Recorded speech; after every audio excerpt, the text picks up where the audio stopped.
Hello guys, आप लोग ऐसा एक का सिरका को भेगा मत, इसको रख दीजिए। इसको रखने के बाद आप लोग ऐसा बना सकते हो। ये इसमें कैल्शियम वगैरह पाया जाता है, कैल्शियम, फॉस्फोरस, प्रोटीन सब कुछ होता है एक का सिरका में। इसको मिक्सर में मिक्स करके उसको प्लांट वगैरह में देने से प्लांट का ग्रोथ अच्छा होगा, लीव्स अच्छा होगा, फ्लावर अच्छा देगा।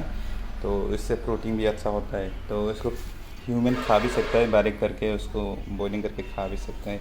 इसमें कैल्शियम, फॉस्फोरस, प्रोटीन वगैरह मिला जाता है। आप लोग गूगल वगैरह में चेक कर सकते हो। एक का सिल्का मतलब एक सेल बोलता है उसको इंग्लिश में। एक सेल में क्या क्या इंग्रेडिएंट्स होता है वो लोग वहाँ पे गूगल में शो होगा। तो इसमें बहुत मात्रा का विटामिन मिला जाता है। तो ये एक का सिल्का को मैं यहाँ पे अभी मिक्स करके दिखा रहा हूँ आप लोगों को।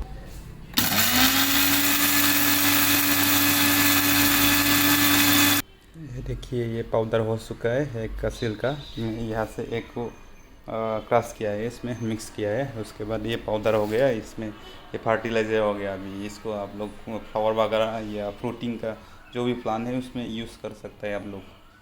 ज़बरदस्त, आप लोगों को ज़बरदस्त रिजल्ट मिलेगा इससे।